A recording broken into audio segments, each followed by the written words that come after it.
Sí, para los que no he saludado, la verdad que qué hermoso privilegio, ¿no? El poder estar en este momento, no solamente abriendo la palabra de Dios, sino externando, abriendo mi corazón a muchas cosas que Él está trabajando en nuestra vida y que realmente va provocando un cambio en nuestras actitudes, en todo nuestro pensamiento, en nuestra forma de ser. Y sin duda alguna que es una de las cosas que en este momento pues quiero externarles, quiero manifestar mi corazón y ver cómo Dios habla a nuestra vida. Creo que no hay coincidencias ni asignaciones que simplemente caigan por un despropósito. Siempre tiene un propósito para nuestra vida, ¿no? Lo que estudiamos a la luz de las Escrituras, y sin duda alguna que hoy va a ser un día en el que podamos abrir la palabra de Dios y manifestar eso, conocer un poquito de la misma mente y corazón de Dios para nuestra vida, ¿no? Y ahí se ha estado estudiando la epístola de Pedro, la primera epístola de Pedro, y creo que fue asignado, ¿verdad? Esta serie de estudios. Y dijeron, bueno, Michael es el profesor de Pedro, ¿verdad? Si no predica, creo que estaría un poquito extraño, ¿no? Pero sin duda alguna que es algo que más allá de que ya han sido varios años estudiando esta carta, puedo una vez más decir de que la abrí enriquecido por lo que Dios quiere para mi vida, aprendiendo nuevas cosas. Y eso creo que va a pasar siempre, y en el momento que deje de pasar es porque hay varios problemitas en nuestro corazón o ya estamos con el Señor, ¿no? Entonces, que aún así vamos a seguir conociendo de la persona de Cristo allá en el cielo.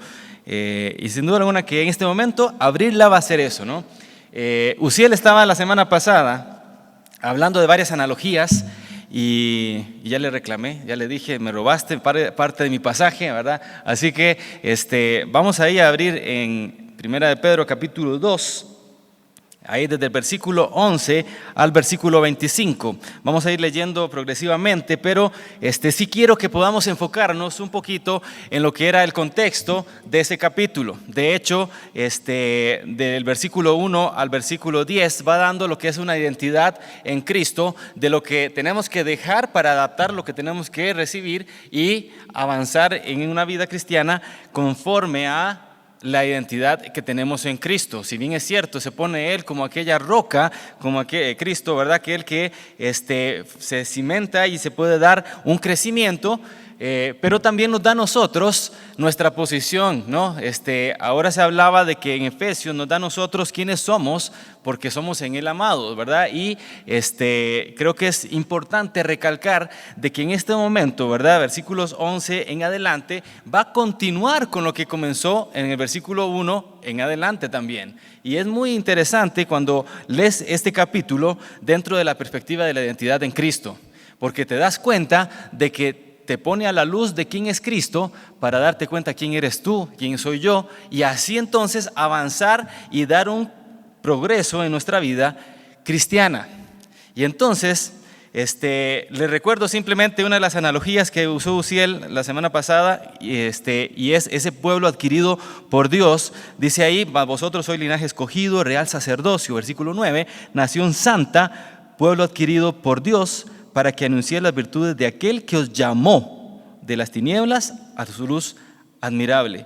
Vosotros que en otro tiempo erais pueblo. Y me encanta el concepto de saber que en este momento nos identifica como el pueblo de Dios.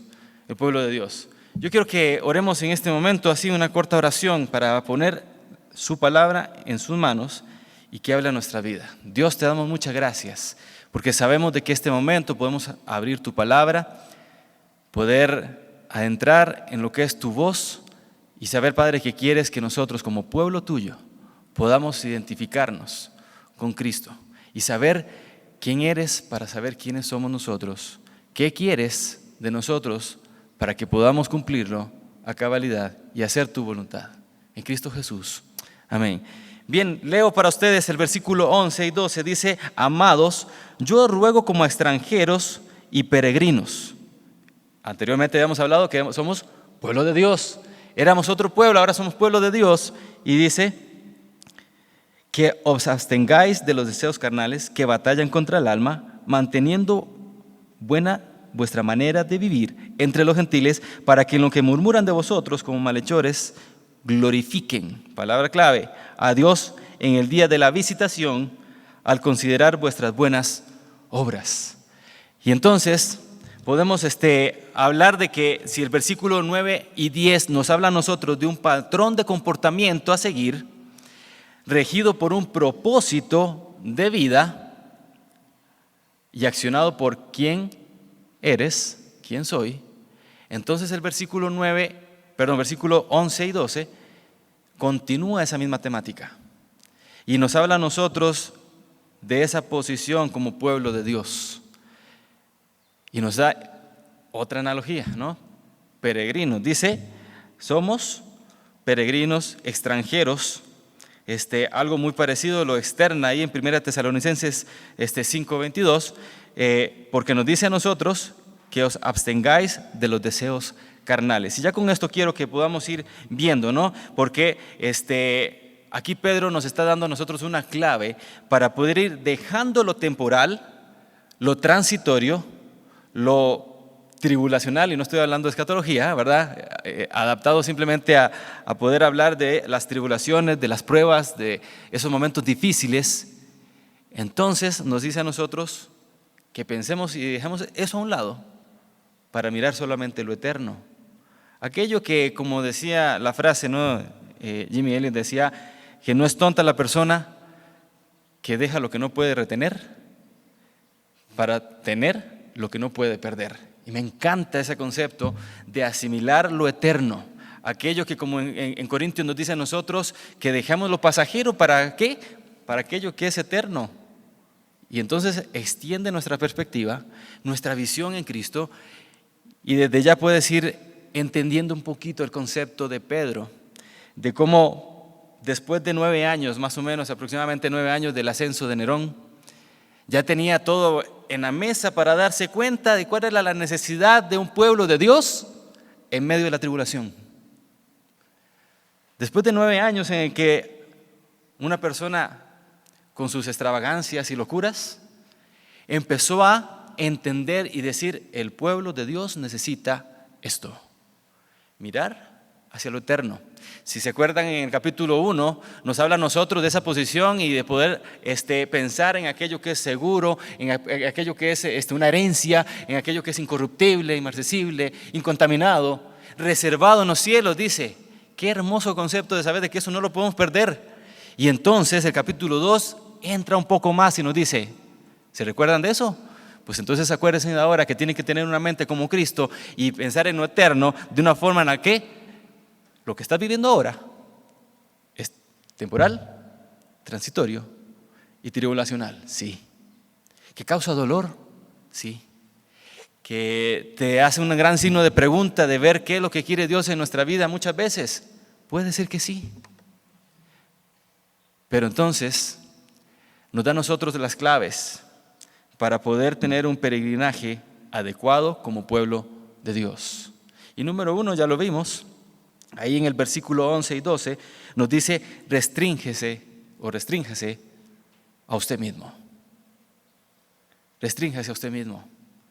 Cuando nosotros vemos la figura o en la gramática de la palabra de Dios, cuando nos habla a nosotros de ver hacia nosotros mismos, por lo general está hablando de cosas temporales, mundanas, que no traen beneficio espiritual a nuestra vida. Y entonces tienes para poder pensar, y dice ahí, que os abstengáis, y esa palabra es importante que lo tengas, de los deseos carnales que batallan contra el alma. ¿Saben que la palabra de Dios siempre nos da a nosotros un ejemplo de cómo poder poner en orden nuestra vida espiritual? Cómo poner en orden todo aquello que está en desorden, que hay caos.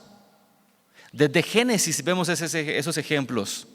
Con Adán y Eva, desde el principio, Él puso orden, mandamientos ahí para Adán y le dijo, podés alimentarte y comer de todos estos frutos, excepto de este. Puso orden, puso límites. Y siempre entonces podemos ver a lo largo de las Escrituras un orden, que cuando eso se altera hay consecuencias. ¿Qué le costó a Adán y Eva cuando hubo un desorden en su vida? Fueron echados del huerto. Ahí en Génesis capítulo 3, versículo 24, no lo leemos, pero dice que simplemente echó pues fuera al hombre. Echó pues fuera al hombre.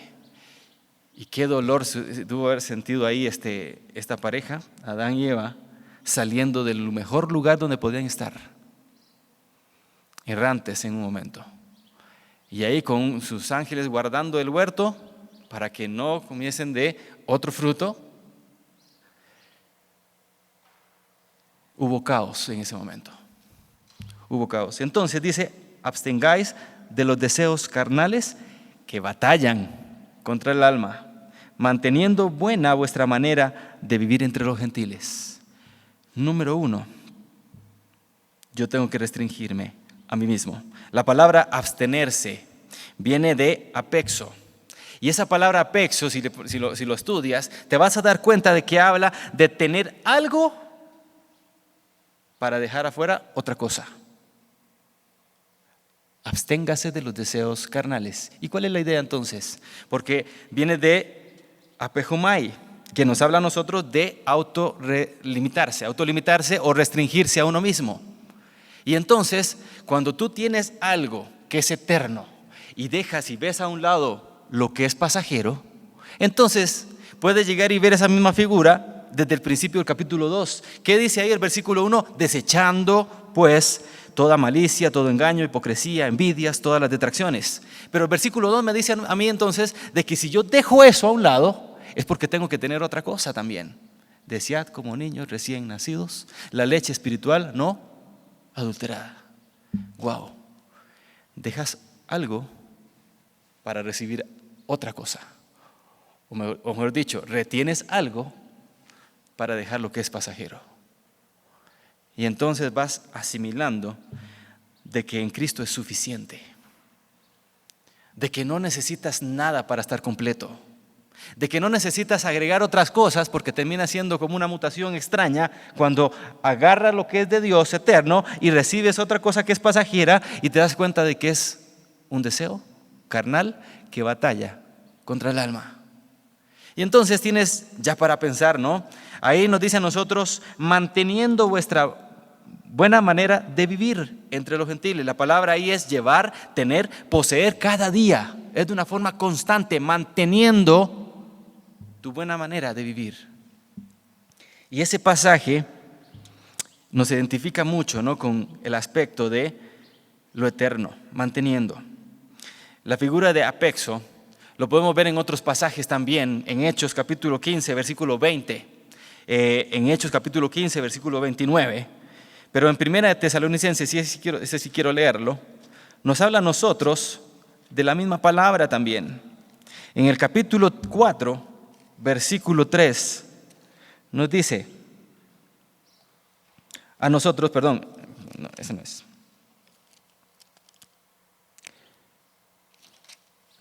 Se me perdió, donde habla de la santificación. Estoy en Timoteo, por eso es.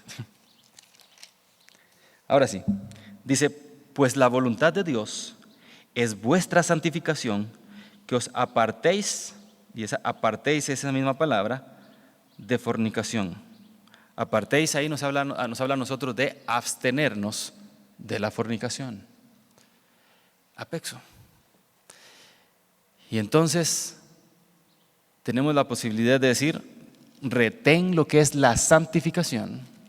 Si bien es cierto, nos habla a nosotros de una santificación práctica acá, en donde podemos ir constantemente asimilando de que la posición es que ya somos santos, y entonces nos dice, apartéis, abstengáis de los deseos o de la fornicación, de los deseos carnales, como dice ahí en Pedro.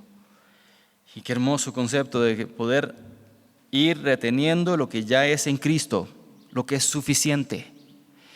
Y cada uno de nosotros podemos ir asimilando en nuestro corazón lo que batalla con nuestra alma.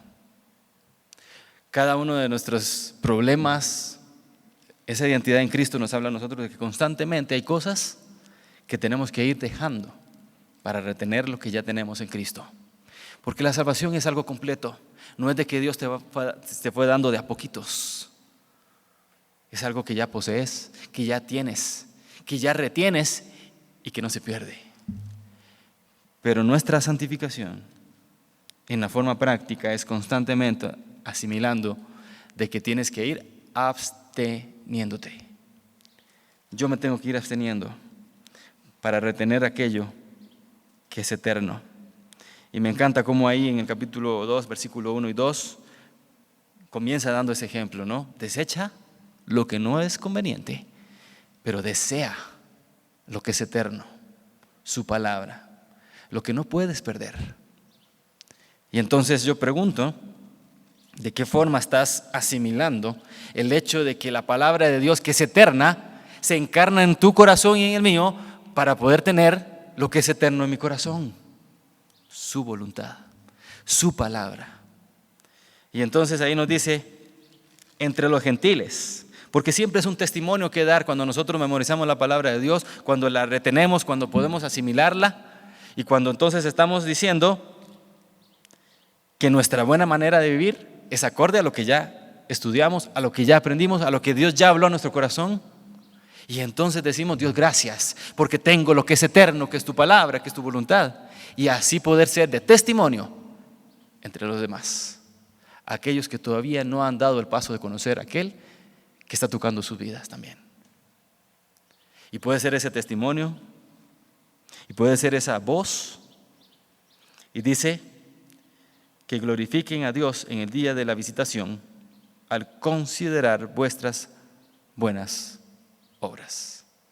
Claro, buenas obras porque ya retienes aquello que es eterno y vas a poder asimilar cuáles son los frutos que tienes que ir dando. ¿Acorde a qué? A Dios que está en nuestro corazón.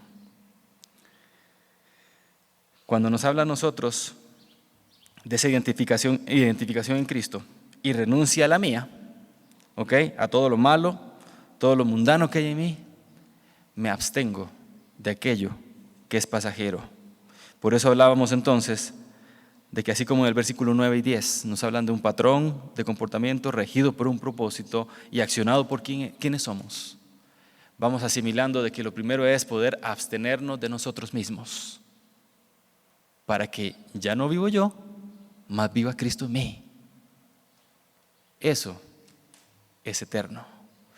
Y entonces, poder asimilar eso nos va a dar a nosotros una buena fórmula de entender que Cristo es suficiente. Cristo es suficiente. Entonces, número 1, abstenerme de mí mismo. Pero también sigue ya hablando, versículo 13 y 15, o al 15, vamos a leer, dice, por esta causa del Señor someteos a toda institución humana, ya sea del rey como a superior, ya a los gobernadores como por él enviados para castigo de los malhechores y alabanza de los que hacen bien. Porque esta es la voluntad de Dios, una vez más se manifiesta la voluntad de Dios, que haciendo el bien, hagáis callar la ignorancia de los hombres insensatos. Y aún el versículo dice como libres, pero no como los que tienen libertad como pretexto para hacer lo malo, sino como siervos de Dios. Y entonces ahí nos habla a nosotros, no solamente tienes que autolimitarte, restringirse, abstenerse de lo mundano, sino también nos habla a nosotros de que te abstienes, pero te sujetas. Y dice ahí, sujetarse a los gobernadores y a las autoridades. Y recordemos el contexto de lo que viene hablando. Y es como que escuchan a Pedro y ahí le dice, ¿qué? Sujetarme a aquel que es una persona que no hace lo que agrada al Señor, sujetarme a aquel que está matando a aquellos que son hasta mi propia familia, sujetarme y subordinarme a aquel que está haciendo locuras en medio del pueblo de Dios. Y Pedro dice, sí, a él. Y en medio de tanta locura, tenemos que asimilar cuál es la cosmovisión bíblica de lo que Dios quiere para nuestra vida. Pablo ya había hablado en cuanto a eso también, la sujeción a las autoridades. Y Pedro amplía el concepto y nos dice a nosotros de abstenernos, pero sujetarnos.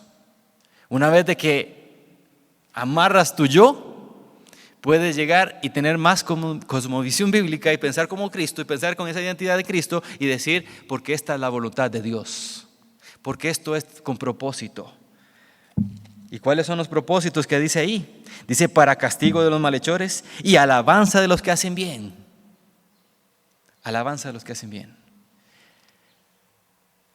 En este pasaje vemos varias veces donde se externa lo que puedes hacer.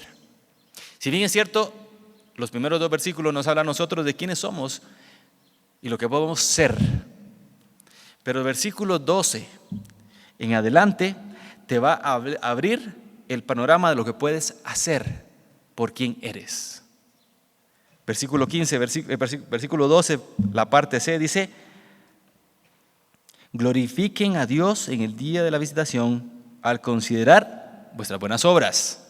Versículo 14, parte B, nos dice a nosotros: y alabanza de los que hacen bien. Hacer. Versículo 15 dice: porque esta es la voluntad de Dios, que haciendo el bien, hagáis callar la ignorancia de los hombres insensatos. Versículo 20 dice, y me encanta este pasaje: pues qué gloria es si pecando sois abofeteados y lo soportáis, mas si haciendo el bien sufres y lo soportáis, que dice, esto ciertamente es aprobado delante de Dios. ¿Te das cuenta de cómo nos dice a nosotros? Primero tienes que identificar quién eres en Cristo.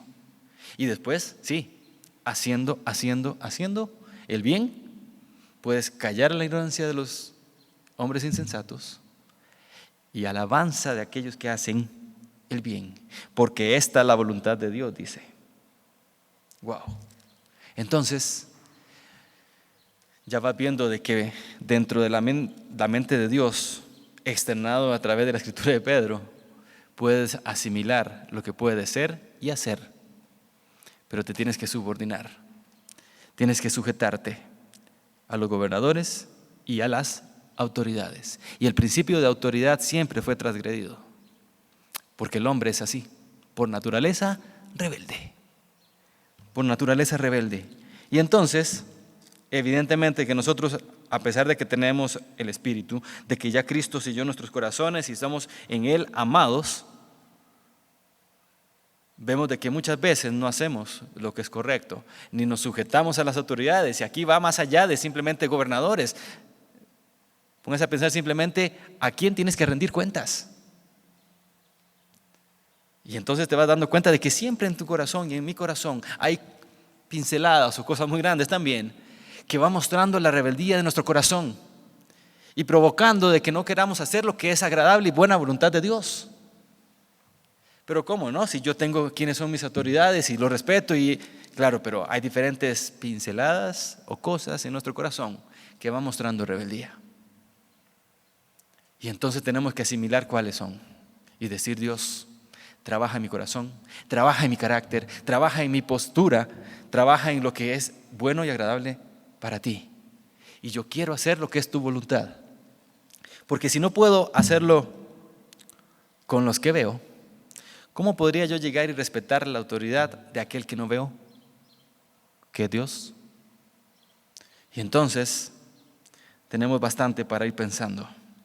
Santiago capítulo 3 me habla algo muy parecido de la forma en la que yo tengo que ir viviendo acá en la tierra. Capítulo 3 me dice: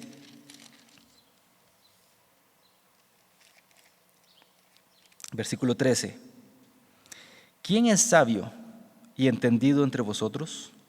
Muestre, palabra clave, por la buena conducta sus obras en sabia mansedumbre. En sabia mansedumbre. Y entonces vas entendiendo por qué Pedro nos habla del ejemplo máximo que es Cristo. Porque nos dice: muestre en sabia mansedumbre. Y Cristo nos quedó ahí registrado, ¿no? Como dio ese ejemplo. Leía el versículo 20, decía: haciendo lo bueno sufres y lo soportáis, esto ciertamente es aprobado delante de Dios. Y quien hizo lo que es aprobado delante de Dios a plenitud, al 100%, fue el Cristo mismo. Cuando agarró y dijo: este es mi Hijo amado, en Él tengo complacencia. ¿Por qué? Leemos ahí, versículo 21 en adelante. Pues para esto fuisteis llamados, porque también Cristo padeció por nosotros, dejándonos ejemplo para que sigáis sus pisadas, el cual no hizo pecado. ¿Recuerdan el concepto de Santiago? En sabia mansedumbre.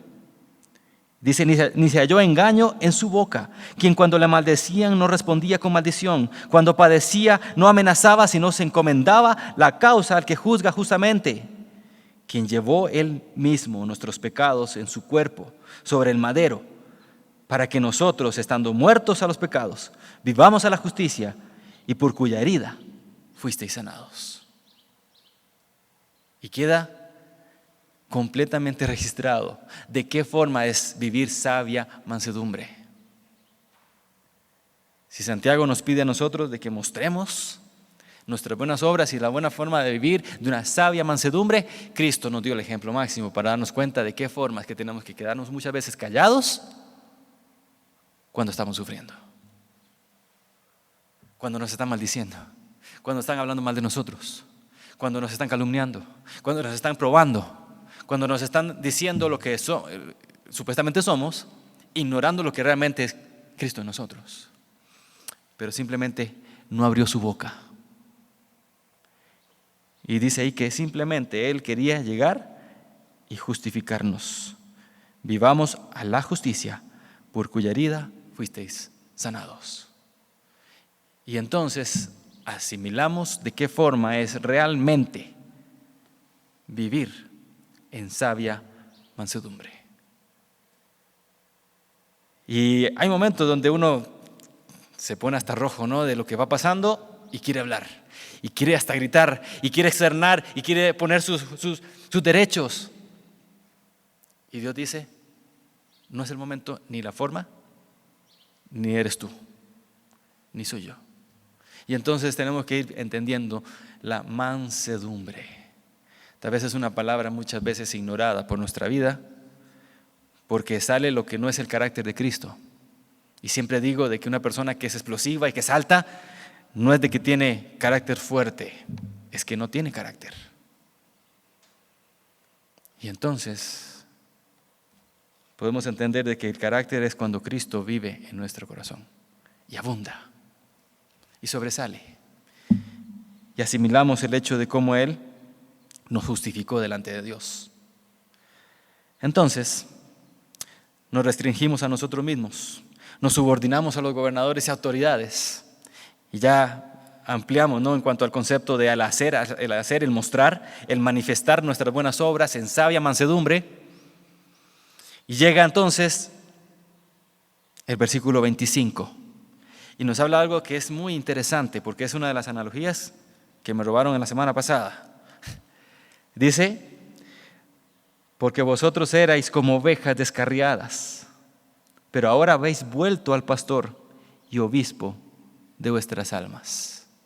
¿Te das cuenta del privilegio que tenemos al saber de que Él ya nos trajo al redil, de que Él ya nos posee, de que somos suyos, de que nos conoce aún por nombre a cada uno? Habéis vuelto. Así dice, habéis vuelto al pastor y obispo de vuestras almas.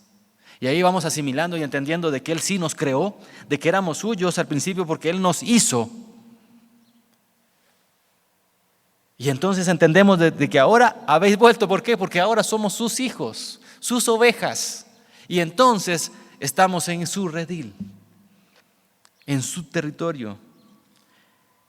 Pero como ovejas muchas veces descarriadas que éramos, parece que recordamos de cómo descarriarnos de vuelta, ¿no? Y entonces, aquí yo tengo que ir viendo de que así como Él es mi pastor, yo tengo que subordinarme a la iglesia de Dios. Sí, restrínjase usted mismo, me restrinjo yo mismo, me sujeto a las autoridades, a los gobernadores, a aquellos que presiden, y me subordino a la iglesia de Dios. Yo quiero que podamos ampliar un poquito ese concepto cuando vamos ahí a Juan y asimilamos de qué está hablando, ¿no? Porque nos dice a nosotros, ahí en el capítulo 10 de Juan, versículo 3, dice las ovejas, en la parte B, dice las ovejas oyen su voz y sus ovejas llama por su nombre y las saca ¿Te das cuenta de cómo Él nos conoce aún por su nombre, por nuestro nombre nos conoce? No es un pastor lejos, es aquel que huele a oveja y conoce por su nombre. Y llega y nos amplía el concepto porque nos dice a nosotros ahí en el versículo 11, yo soy el buen pastor su vida da por las ovejas. Lo vuelve otra vez a externar en el versículo 17 y dice, por eso me ama el Padre, porque yo pongo mi vida para volverla a tomar. Nadie me la quita, Él la puso de su propia voluntad. Entonces el concepto de que Él nos trajo de vuelta no fue simplemente a la ligera de que ya lo hizo, no, nos trajo, no, es que le costó su vida para volver a llamarnos y traernos al redil y decir, ahora son mis ovejas. Y su vida entonces provoca entonces de que así como Él en sabia mansedumbre se cayó, también entregó su vida para con poder en el Espíritu volvernos a traer. Y si nos santificó es porque nos llamó y nos dio salvación. Y eso tiene que provocar un cambio en nuestra vida. Subordinarnos a la iglesia de Dios, Él como pastor. Y si hilamos un poquito más delgado, ¿cuántas veces tenemos luchas aún en nuestras iglesias porque tal vez no se hacen lo que nosotros queremos? Pero entonces la pregunta es si realmente tengo que estar luchando por esas cosas o vivir en sabia mansedumbre para poder subordinarme a lo que es la iglesia de Dios, como Él quiere presidirla, como Él quiere llegar y liderarla, y yo simplemente como una oveja le sigo. Sí, tal vez yo pueda tener iniciativas, por supuesto que sí. Por ahí yo tenga diferentes capacidades, por supuesto que sí. Por ahí yo tenga la oportunidad de hacer algo mejor que otros, puede ser que sí. Pero Dios es el buen pastor. Y Él lleva a su iglesia como Él quiere. Y entonces nos damos cuenta de que Él es el buen pastor, sí. Y como dio su vida, también la preside y la lidera. Y cada uno de nosotros con nuestras luchas podemos otra vez recordar lo que dice Santiago y decir en sabia mansedumbre, asimilarlo. ¿Por qué? Porque esa es la voluntad de Dios. Y entonces yo, cuando tengo esas pasiones desordenadas, tengo que ir asimilando, como lo dice ahí en Pedro, abstengáis de los deseos carnales que batallan contra el alma. Y cuando te voy teniendo tal vez una mente de orgullo, voy diciendo, tengo que restringirme a mí mismo y vivir en humildad porque Cristo nos dio ese ejemplo. Y cuando voy teniendo diferentes luchas en mi corazón y cargas en mi vida, voy diciendo de que Dios es el que lleva mi carga, porque Él la hace ligera. Y entonces asimilo de que todo lo malo que hay en mí, lo hago a un lado para retener lo que es eterno. Y eso causa un efecto poderoso en mi vida y por ende glorifica a Dios. Me encanta el concepto de poder decir, Dios, glorifícate a través mío. La palabra de gloria es darle reputación a la persona de Dios, porque yo no puedo darle más luz a Él, ya Él la tiene. Pero cuando yo entiendo de que puedo darlo a conocer a otros, es darle a conocer su nombre, darle gloria a su persona. Y por toda la eternidad vamos a estar haciendo eso después. Darle y diciéndole a Dios lo bueno que es para con nosotros. Y eso es darle gloria a Dios. Me encanta porque Cristo nos dio ese ejemplo y viendo el contexto de lo que se hablaba, se asimila de cómo esa lucha, esa batalla, se ganaba simplemente en el Señor. Se podía glorificar su nombre en medio de ver holocaustos y ver ese espectáculo, ¿verdad?, de personas siendo muertas por un loco. Y cantaban las personas ahí simplemente glorificando el nombre de Dios. ¿Te puedes poner en esa posición de decir, en medio de esa locura, el nombre de Dios fue glorificado por personas que estaban muriendo ahí mismo? Y sus familiares viendo cómo eran muertos ellos. Y Pedro diciéndole, sujétese, quédense callados, glorifiquen a Dios, asimile quién es Él, para que sepa quién eres tú. Y lo que no puedes perder es tu alma, ya la tiene el pastor, de las ovejas, que es Cristo. Y dice que Él nos conoce, de que Él entrega, de que Él nos dio. Y entonces yo puedo asimilar entonces cómo vivir en nuestra vida en este momento. Porque nos dice ahí en el capítulo 1, versículo 6, de cómo nuestra vida, dice, aunque ahora por un poco de tiempo tengáis que ser afligidos en diversas pruebas. El propósito, sometida a prueba vuestra fe, someter la fe. Llega en el capítulo 2 y vemos el mismo concepto, versículo 20, ya lo leímos. ¿Qué gloria tiene el hecho de llegar y sufrir haciendo el mal? Mejor es sufrir haciendo el bien. Esto ciertamente es aprobado delante de Dios. Llega el capítulo 3, versículo 13 y nos vuelve a decir exactamente lo mismo. Porque nos habla a nosotros, dice, mas si alguna cosa padecéis por causa de la justicia, dice ahí, bienaventurados sois.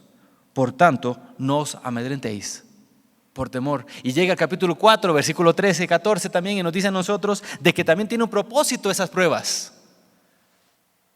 Dice, bienaventurados, pero nos habla a nosotros de ser participantes de los padecimientos de Cristo.